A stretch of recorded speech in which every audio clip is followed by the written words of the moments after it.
Third video in this series about getting DHEA, the neurosteroid, optimized. It's considered the fountain of youth. It also helps you transform food into energy, burn off excess fat. It's kind of like testosterone, lowers inflammation, and also protects you from killer diseases like heart disease, Alzheimer's, and certain types of cancer. And guess what else it does, my friends? It helps you perform under pressure. Now, the interesting thing about DHEA, the neurosteroid, it's got the same precursor hormone, ACTH, and it will either make cortisol that make you feel like shit and pack on fat, or DHEA, the neurosteroid. So this is why we want to optimize for DHEA.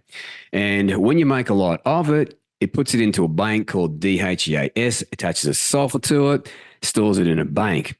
As I mentioned on the first video, which is linked below, it's highest in the morning and it's low in the afternoon. So if we don't sleep, we're going to wake up with a low tank of the neural hormone and we're going to suffer. So as I mentioned on the first video, ACTH is the precursor, 40 pulses over 24 hours, and we're either going to make distress, negative emotions, and cortisol, or positive stress. We rise up under pressure and kick ass.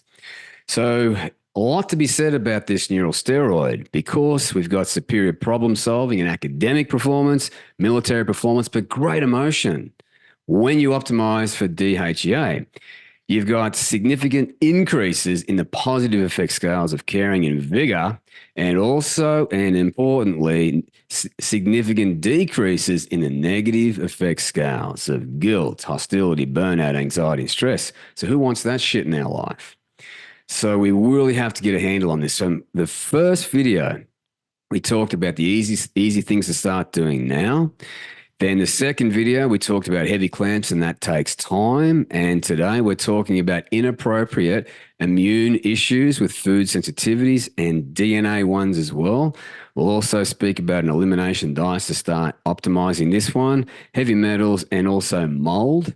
Now, my friends in America, you spell it M-O-L-D. For some reason, here in Australia, we put a fucking U in that son of a bitch. I don't know why. And on the fourth video, we're going to talk about how to start performing under pressure, because as hard as you try to perform under pressure, if you've got stress in your body, it's like pushing a boulder uphill. It's just harder. So why handicap ourselves? Let's start to get this right. So the way you want to think through this is that if we have stress in the body, and I've spoken a lot about that on these previous videos there, it's going to cause cortisol and inflammation to go up, and that then exacerbates emotional stress and fatigue. A couple of videos here, one from my good friend, Dr. Anthony J., and also Dr. Daddis, who is a functional medicine doctor. And it's just speaking about a couple of issues that I'll further expand on as we progress. So this one is all about foods that can trigger stress in our body, which exacerbates emotional stress. Number one, lectins. The lectin is the big one. That's a 4-fold higher risk of heart disease, even as a plus minus, the SELE. Yeah, that's huge. Yeah. Yeah, so lectins are going to trigger a lot of damage to the arteries and damage to the gut. I would recommend avoiding grains. Yeah. You know, grains are the major source of lectins. Yeah. And his gut's very sensitive to grains also, with the gluten. And he's got a thyroid gene that comes up later with gluten as well. So I would say just take off the grains, you know. To be fair, not everybody is sensitive to lectins. Now, we've tested hundreds and hundreds of people. And when we get to that part of this video, I'll expand upon that. So that's going to cause a lot of stress in your gut, increase heart disease risk, but that's also stroke, and your thyroid tissue as well. And this is Dr. Daddis just expanding on what Dr. J said. Listen to this very carefully. So when they get exposed to those foods, they may have some thyroid tissue destruction. Notice they get anxiety, nervousness, and hyperactive thyroid state. They can't sleep anymore. They may get some memory and trembling. So that's a specific reaction to a food. Or you can have antibodies, for example, cross-react with the pancreas. The example we gave earlier is like milk proteins and pancreatic islet cells. So these cross-reactivity reactions don't happen with everyone. They happen when there's a combination of some genes involved, so dysregulation of the immune system called loss of immune tolerance, and the antibody exposure that has the potential to cross-react because those amino acid sequences are important. The reason I wanted to share this with you is the goal of trying to understand food sensitivities When these people walk into the healthcare, people think they're crazy. They go, there's no way that eating a piece of bread is going to make you dizzy. I think it's in your head. I think it's psychological. There's no way, for example, eating food is going to cause you anxiety, or eating a specific food protein is going to cause you anxiety. Those things can't happen specifically because of cross-reactivity. So we'll expand upon that as we progress, and I'll show you what to do through an elimination diet there. So what we'll start talking about now is inappropriate immune responses to food. Now, everyone's different here, and the older we get, the worse this becomes, and it's all stems from what's called gut permeability, a leaky gut. And I'll talk about how that occurs as we progress. Now, the most important thing we need to understand is that the medical system, it tries really hard. But the only problem is that, as I've learned from functional medicine, if you want to get optimal, we have to do things differently. Because your constipation, your bloating, your stomach pain, people just say, oh, that's just normal. It's not really normal at all. Our early signs of autoimmune disease developing, we've seen this play out in lots of people that we've helped. And one example, as we age, is Parkinson's disease, and it's on the rise. So a leaky gut is pretty detrimental.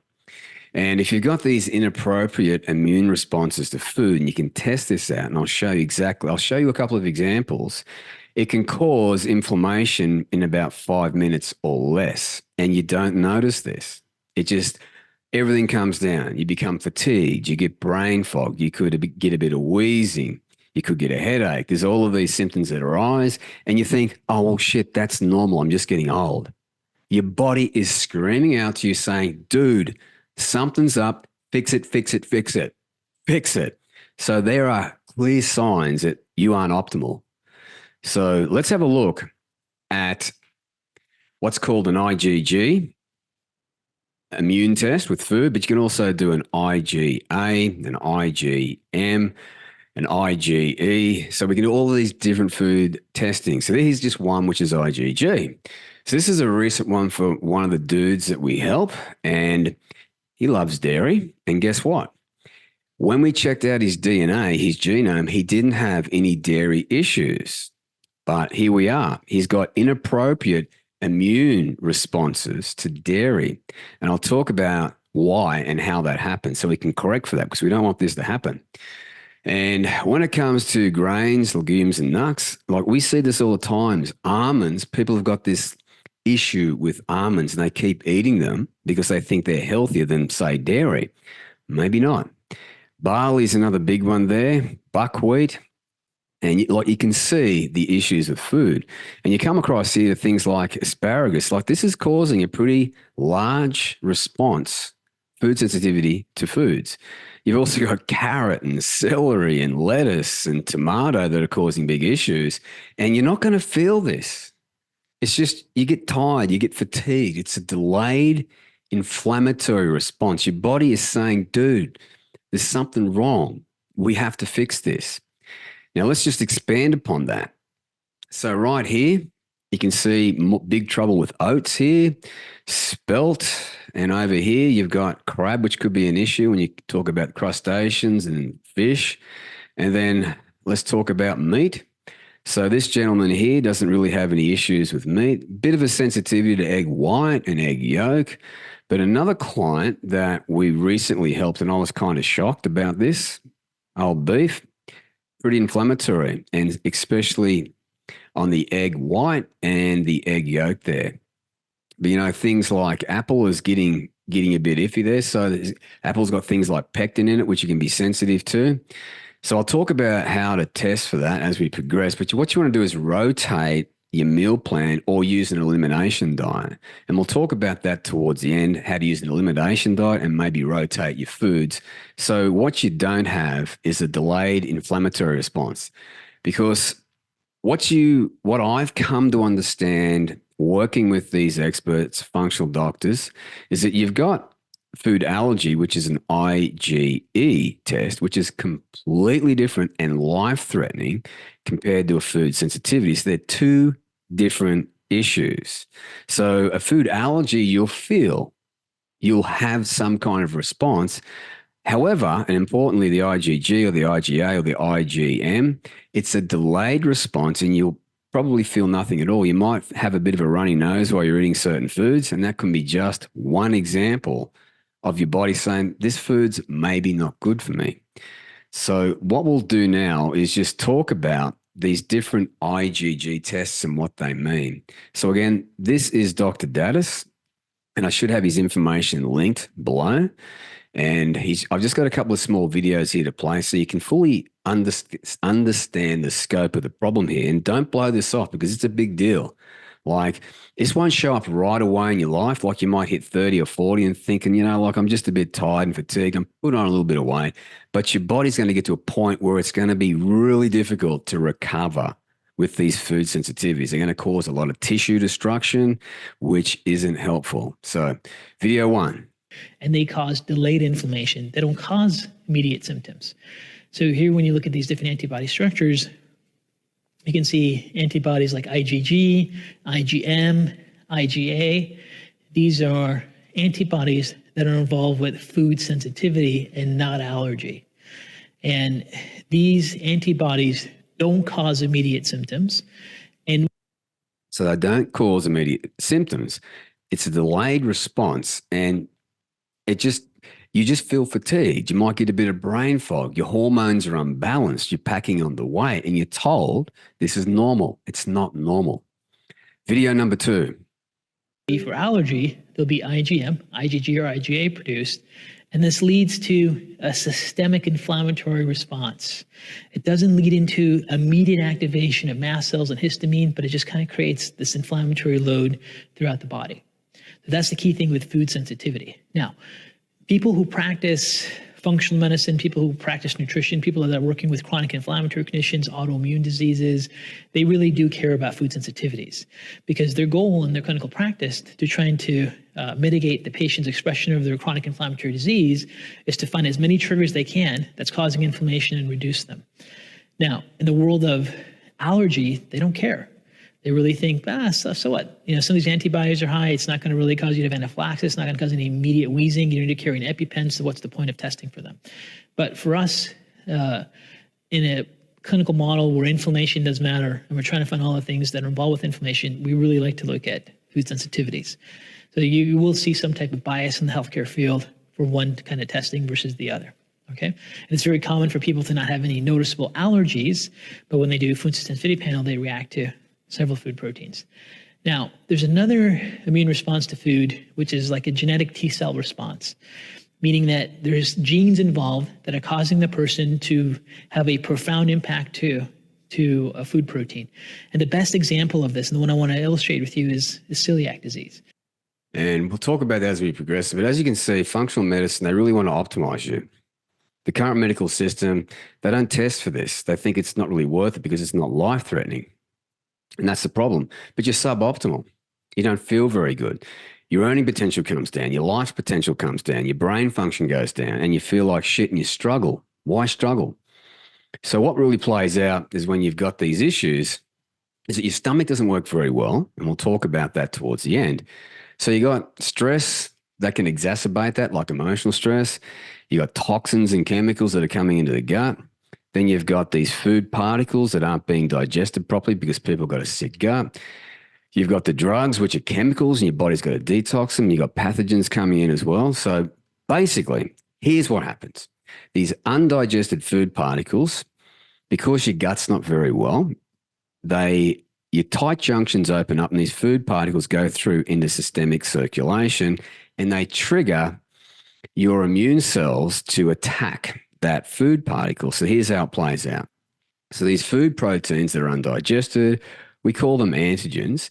You got these specialized cells called macrophages here that test it out. And because it shouldn't be there, then you got these T cells that have a memory and remember that every time you eat that food, within about 5 minutes, you've got low-grade inflammation playing out for 1 to 3 days.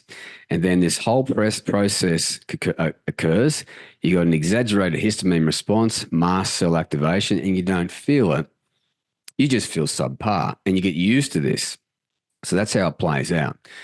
And what's really interesting is that when I've been speaking to these functional doctors and they do these food sensitivity tests like IgG, IgA, One gentleman in particular, he was really sick for about 10 years and the current medical system couldn't help him. So the functional doctor did all of these tests to find out the problem, and they did food sensitivity testing along with genome testing, which I'll talk about as we progress. And they found that he was sensitive to 59 foods like eggs, rice, wheat, black beans, chocolate, chia seeds, beets, artichoke, carrots, cauliflower, broccoli, garlic, onions, potatoes. You know, the list goes on. And what he could really only eat was chicken, beef, and bell peppers. Now, the great news is that this T cell here has a memory and it forgets. When you heal the gut, close up the tight junctions for about 3 to 6 months, and you reintroduce those foods, and then you can eat more foods. So it does get harder before it becomes easier, but you don't want to put this off because you can start to cause tissue damage in the thyroid, the brain, all over the place there. So that's what's playing out. And one of the biggest issues is that these food sensitivities will disrupt your sleep. Now, because you're not sleeping properly, as we now know, what really happens is cortisol comes up in the early part of the day to healthy levels and it peters off around about 12 o'clock. Then it stays down nice and low. And because we now know that your DHEA is very high in the morning when you wake up, it's made in a lot of it is made in the first 4 hours of sleep. And remember, it's got the same precursor hormone ACTH. Now, if you've got a lot of inflammation and food sensitivities, your body will not make DHEA, will not make it. It has to make cortisol instead to attenuate that inflammation. So you're never going to wake up with high DHEA until you fix these inappropriate food sensitivities with IgG, IgA testing, and also couple that to your genome if you want to go super advanced. So that's how it's starting. That's how we like to think about it. Now, the next thing, that's food sensitivities. So let's talk about mold and heavy metals. So a lot of people do have poor genetics for heavy metal detox, and it's going to increase inflammation and cortisol. But what it's really going to also do is decrease your antioxidant status like superoxide dismutase and glutathione. Now, what happens when you've got low glutathione? Well, everything you see here, so you're constantly depleted of the master antioxidant glutathione. So you get all of these things start to show up as we age, and we're told this is normal. It's not normal, my friends. Neuro and brain, Alzheimer's, Parkinson's, Huntington's, ALS, migraines, multiple sclerosis, autism, ADHD, ADD, bipolar depression, cardiovascular, heart disease, angina, erectile, hypertension, high blood pressure, stroke, thyroid and pancreas. So your thyroid's all over the place. You feel like shit. And you're predisposed to diabetes, and then immune system and cancer, breast, lung, cervical, colon, lupus, viral infections, asthma, acne, Lyme, allergies, gingivitis, arthritis. Then down over here, inflammatory skin conditions, so accelerated skin aging, chronic fatigue, arthritis, gout, hepatitis, cystic fibrosis, infertility, so your testosterone crashes, your eyesight goes, and you get ulcers in your stomach. So what you need to do is a hair test for heavy metals, and that's pretty easy to do. So you want more information about that, drop a comment below. I'm more than happy to help you with that. Now, the next issue we've got is mold. Now, here's a recent one we've done with one of the people that we help. Now, what's really interesting is that they've tested positive to a lot of mold toxins, and one in particular, Zerolone here, which is a potent estrogen mimic. So that one thing alone that person in particular will always have subpar testosterone until he clears out all of this ZEA there, because it's a potent estrogenic, right? Now, where is the ZEA, Zen, and the ZEL? So this is the mold that we're exposed to, and where are they found? Peanuts, oats, maize, crops, like this, wheat, all of this stuff, chicken. So a lot of the foods and meats that we eat, they feed them these grains that are packed full of ZEA. So we get a dose of this while we're eating the animals. So that's why grass-fed's a great option, because you won't get a dose of this mold toxin that mimics estrogen there. So I'll talk about how to fix that as we progress. And this is what shows up with these ZENs and ZELs, digestive issues, so your gut's screwed, reproductive system, so your testosterone, your sex hormones tank, so does your fertility, your immune system is shot to shit, metabolic issues, and you gain a lot of weight. So that's just the mold toxicity itself. And how do you detox this mold? Well, you use binders. If you want more information about that, drop a comment below and I'll talk about how to use these binders to get rid of these mold toxins. But you really want to test this because you might need to do it. Now, let's talk about the genome. The important thing to understand about the genome is that food sensitivities are set in stone. And if you eat foods that your DNA doesn't like, that can cause the inappropriate immune food sensitivity. So it's a bit of a double whammy there. Basically, the genome encodes for proteins. So you got this gene encoding region, it's got certain letters, and it encodes a protein. So this protein here is functional as nature intended. Now, everybody on the planet has these things called single nucleotide polymorphism. So the protein that your DNA makes is altered and it doesn't work as efficiently. It still does the work, but it doesn't work as efficiently. Now, some people have a high sensitivity and some people have a low sensitivity to certain types of foods. So I'll give you the big ones that we've identified working with hundreds and hundreds of people. So right here, we'll talk about lectins and nightshades and other different things. And with lectins, we've tested lots of people and about 65% have different sensitivities to lectins. Now, this gene in particular, the SELE gene, which is the 5361 SNP, you really should avoid lectins at all costs because it can destroy your gut. It can cause atherosclerosis, heart disease, and it can also destroy thyroid tissue. So the first video is from Dr. J, and the second one here is from Daddis. So listen carefully to Dr. J. The lectin is the big one. That's a 4-fold higher risk of heart disease, even as a plus minus, the SELE. Yeah, that's huge. Yeah. Yeah, so lectins are going to trigger a lot of damage to the arteries and damage to the gut. I would recommend avoiding grains, Grains are the major source of lectins. Yeah. And his gut's very sensitive to grains also with the gluten. And he's got a thyroid gene that comes up later with gluten as well. So I would say just take off the grains, And a lot of people are told the grains are very healthy. Well, for that group of people with this DNA issue, not so healthy. And it just depends the severity of the issue you've got with lectins. Now, the important thing to understand with lectins, if you got a weak gut, and a lot of people do, you should avoid lectins until you heal your gut. So the second video from Dr. Daddis. Amino acid sequence. So if you look at the illustration here, you can see food protein sequence on the top here. You see some of these are very similar to the human protein sequence. And if that takes place, there's a possibility for what's called cross-reactivity to occur. So, for example, some people have cross-reactivity with milk protein and their pancreatic islet cells, which makes insulin. So there's been some studies that show in some susceptible subgroups that when they ingest milk, those milk antibodies may increase the risk for developing type 1 diabetes because the proteins in milk, casein, are very similar to the proteins found in the islet beta cells. Now, cross-reactivity has to take place with something called loss of immune tolerance. And the combination of both of those in susceptible subgroups can cause specific symptoms and specific reactions. So this is something that is also another part of the immune response.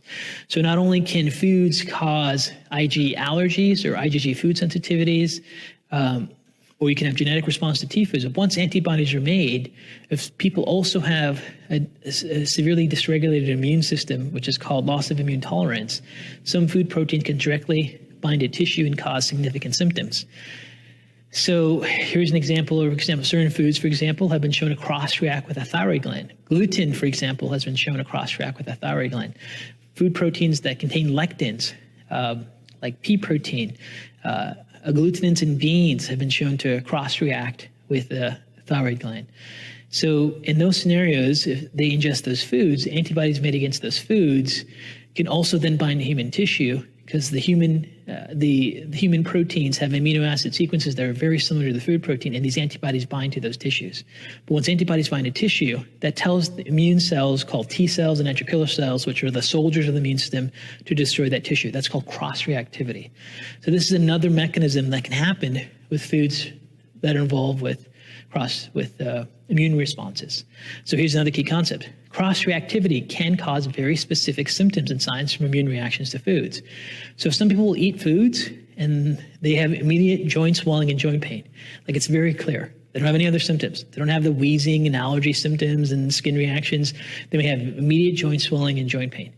And they've found that, for example, foods that contain high amounts of lectins, like tomato seeds, eggplant, those food proteins are very similar to the protein structure of cartilage.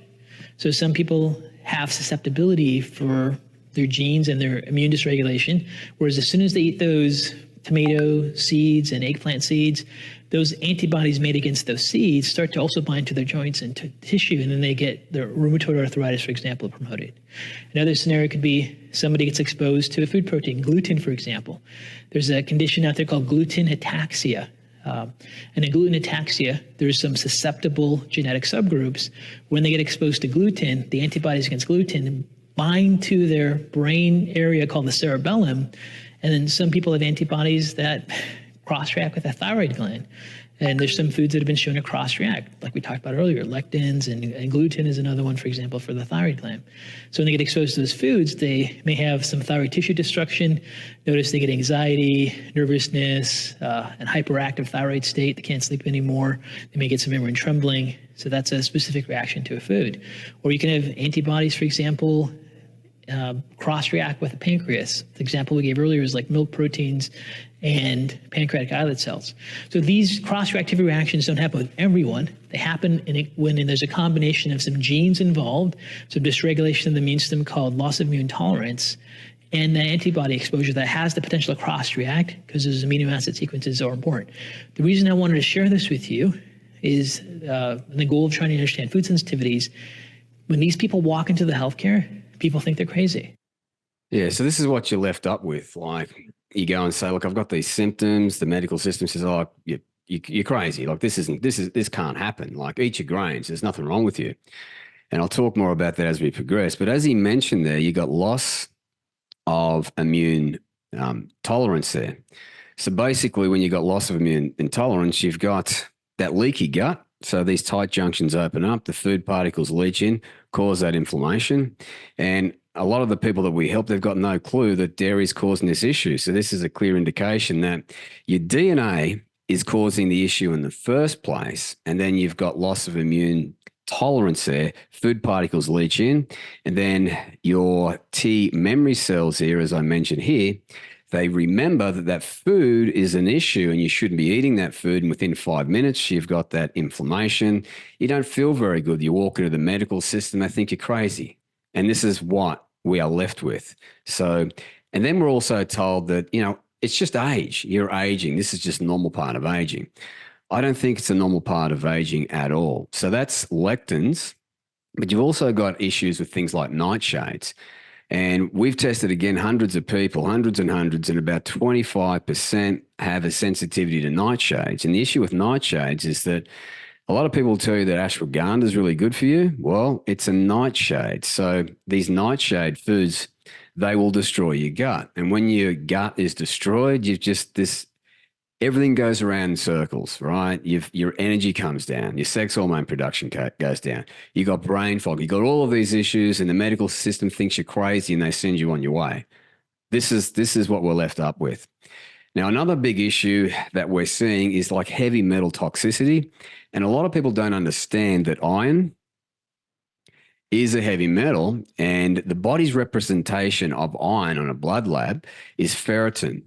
Now, if you've also got a gene called SOD2, superoxide dismutase 2, then you've got a 10-fold increased risk of heart disease. Listen to this.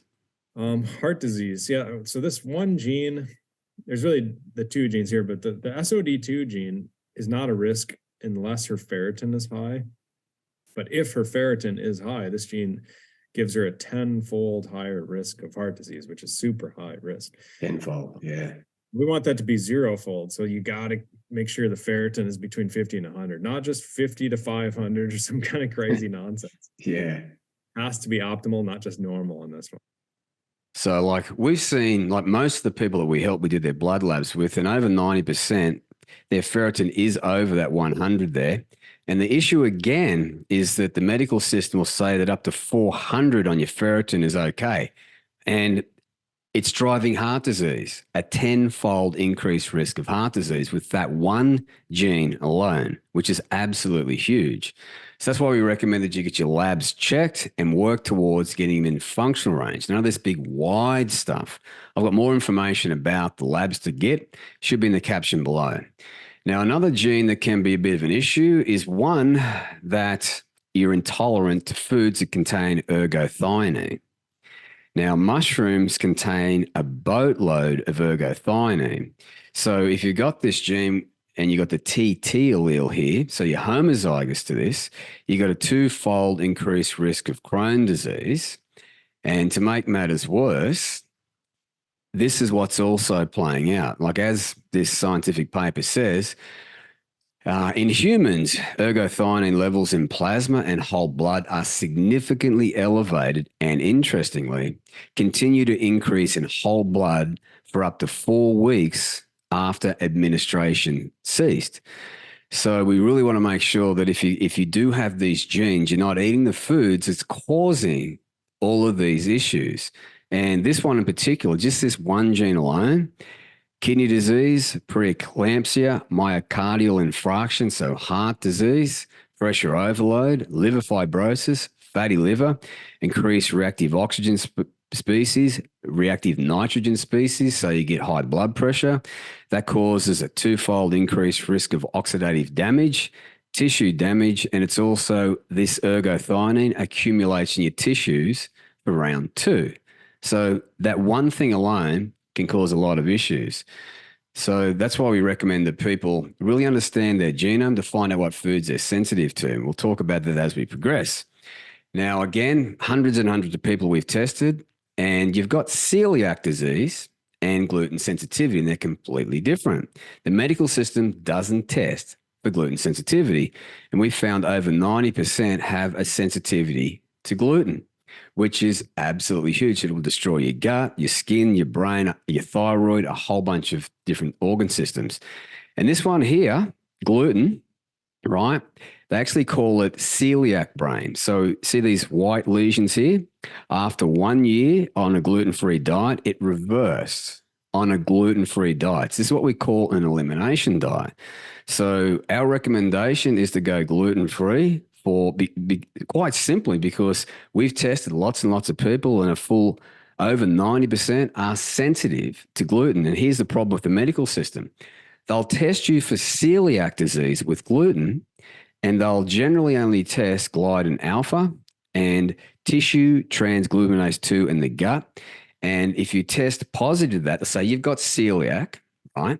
But you could have tissue transglutinase 3 for the skin, so celiac skin, the brain, celiac brain, but also the central nervous system. And then you've got glutamorphin, you've got gliadin beta, gamma, and omega, and deaminated gliadin there. So there's a lot of sensitivity that's been driven by gluten, and wheat in particular also has lectins. So people that are sensitive to gluten and lectins, it is huge. So you got issues with lectins, so that's problem 1. Problem 2, you got issues with wheat and gluten, so it's causing a lot of tissue damage. Now, as I mentioned on previous videos there, the gut is the foundation for human health because your gut speaks to every organ system in your body. And I've spoken about this several times. So you got the gut-brain axis, stress, anxiety, depression, IBS, schizophrenia, cognitive decline like Alzheimer's, Parkinson's, ALS, autism. Your endocrine axis, so your hormones, your sex hormones are all disrupted. The heart, high blood pressure, heart disease, the lungs, so asthma, allergies, rhinitis, wheezing. The liver, like the liver detoxes heavy metals and molds. So all of this is accumulating in your body, causing more tissue damage. And it also keeps estrogen at healthy levels to boost your testosterone. Your pancreas are type 1, type 2 diabetes, insulin resistance. Your bones demineralize, you get osteoporosis, the gut muscle axis. So you dudes are at the gym lifting the weights, but you can't pack on the muscle. Well, you got a gut muscle axis, skin, acne, cirrhosis, atopic dermatitis, wrinkles and advanced skin aging, and also alopecia, male pattern baldness. Your gonads, the testes for men, ovaries for ladies, the kidney and the bladder. So you can see it's causing a lot of destruction. And nightshades, this is one of my genes there. It's going to absolutely destroy your gut, inflammatory bowel disease. So as they say in both adults and the pediatric population, these food allergies and sensitivities can cause morbidity, mortality through many mechanisms of action because they've got chemicals in them to protect the plants from predation. And for a lot of people with this genetic issue, it screws us up and shortchanges our life and lowers our earning potential. And we feel like shit because we're fatigued and, it's destroying the gut and all of that starts to show up in your life there. And of course, the gut microbiome, its implications in alopecia. And as I mentioned in the previous video, nutrient deficiencies can also accelerate hair loss. So there's a lot of things to be said about knowing what foods are right for you. And here's the final thing. I'll actually talk about the GI map in a moment with gut health. But like, here's what happens when you got a sick gut. And to really drive that point home, more than likely, you've heard about Dr. Rhonda Patrick. So this is Dr. Rhonda Patrick just speaking about what happens when you've got a sick gut. Serotonin pathway, we're talking about inflammation inhibiting release of serotonin. Well, guess what? Inflammation affects serotonin in another way. The precursor to serotonin, tryptophan, when you have inflammation, so like I said, an emotional event causes inflammation. Doesn't have to be your sugar diet, okay? Inflammation can be caused by your cortisol release. When you have that inflammation, your body thinks that it needs to fight off something, right? That's what it thinks. It's like, okay, I'm sick. I've got a foreign invader. I need to kill it. And so the tryptophan, which usually is being transported in the brain to make serotonin, which plays a role in how you feel, it plays a role in lots of brain functions, then gets diverted into another pathway because your body's like, wait a minute, I don't need to feel good. I need to survive. I need to live. So the tryptophan gets converted into this whole other pathway called kynurenine, which helps with basically immune cells need it to, different immune cells need it to make different types of immune cells. So your body's like, okay, the tryptophan is going to this other pathway. I need more immune cells, blah, blah, blah. But the problem is that the kynurenine then gets converted into, so now what you have is you're depleting your brain of serotonin. Boom, right there, right? That's the first thing. So if you're not sick, and if you have chronic inflammation, you're chronically stressed, or you're chronically eating a terrible diet, then you are going to constantly be diverting the serotonin, the tryptophan into this other pathway, and you're going to be depleting your brain of serotonin, right? So that's one thing. This is a twofold problem. Then that whole kynurenine thing gets converted into something called quinolytic acid, which actually crosses over the blood-brain barrier, becomes a neurotoxin, and also has been shown to cause depression. So not only are you not getting serotonin, you're getting this gnarly shit in your brain that's not supposed to be there. So the gut, really huge there. So as you said there, that kynurenine pathway is there. So the excitatory neurotransmitter goes up, anxiety, dopamine goes down, so you lose your motivation. Serotonin goes down, there goes your happy brain. Cortisol goes up, and you remember ACTH will either make DHEA or it will make cortisol. Now, if you're wasting all of your energy making cortisol, not a chance in hell of you making DHEA, the neurosteroid there. And this is what starts to show up in your life: anhedonia, depression, anxiety, avoidance. So like social anxiety, you just don't want to, you just had enough. You don't want to do anything. Emotional dysregulation, fatigue, fear, hypervigilance. You worry a lot and makes it all worse. So really need to fix the gut. So the food sensitivities, which are an inappropriate immune response, largely driven by your genome remember the genome has it's set in stone. Some of the foods that you're sensitive to, you can't change that. You have to avoid those foods. And we all have different tolerances genetically to these foods. So we can have a high sensitivity or a low sensitivity, but it all starts in the gut. When our gut's back to health, like sometimes you might be able to eat lectins, no problem. But for a lot of people, because they've got a sick gut, and we see this, with a lot of people that we help, their gut's sick, so they've got to really do what's called an elimination diet. So let's just talk about that very quickly. So the elimination diet, like what I basically, how I think through this is you want to use the hunter method. The hunter method. So what does that mean? You hunt for your protein at your trusted butcher. Obviously, grass-fed is going to be the best. That's the best one to use because it doesn't have that mold toxin in it. Because remember, as I mentioned at the beginning of this video, a lot of the grains have got mold toxin in it. The animals eat the mold, that we eat the animals. We get a dose of mold, which we have to detox it through the liver.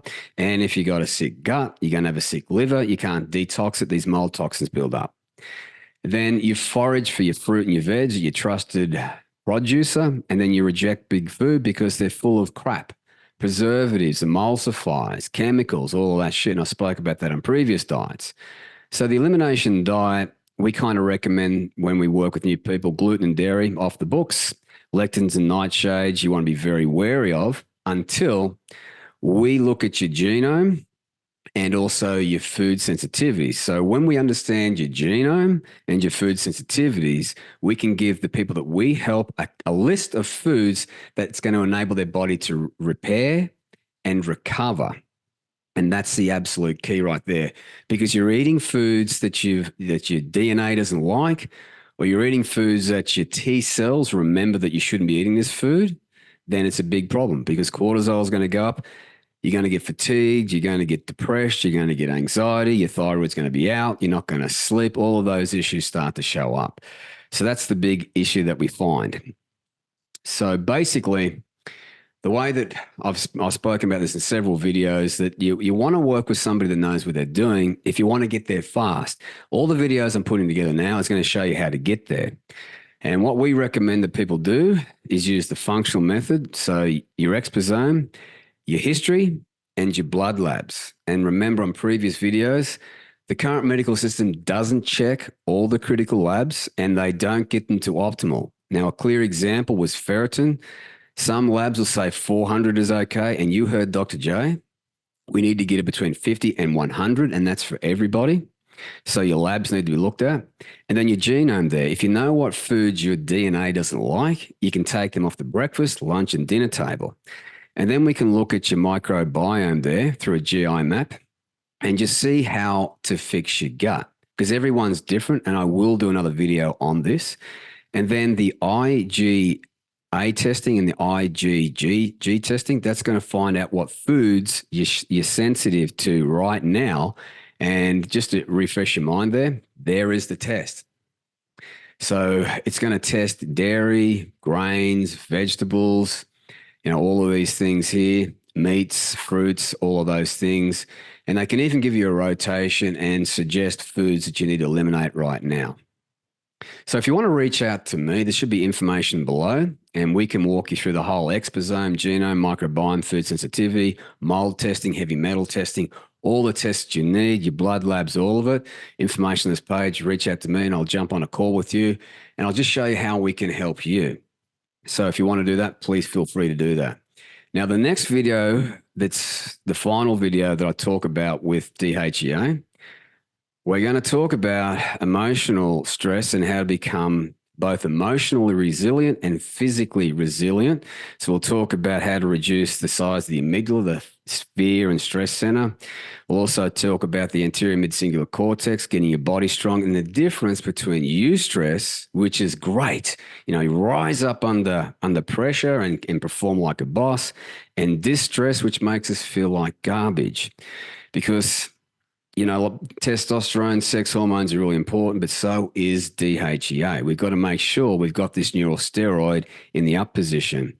And if we got all of these food sensitivities, as I've mentioned on calls there, these food sensitivities will impact your sleep and you will wake up with chronically low DHEA, always down low here. And you can check that on a blood lab. Check out your blood labs for DHEAS and see where it is. And you'll know if you're sleeping or you're not sleeping. For a lot of people that we test, when we first do the testing, they've always got either suboptimal or really low DHEA. Then we look at their exposome, their genome, their microbiome, their food sensitivities, and we can start creating a clear plan back to health. So that's it for this video. And on the next video, we will talk about getting emotionally and physically strong.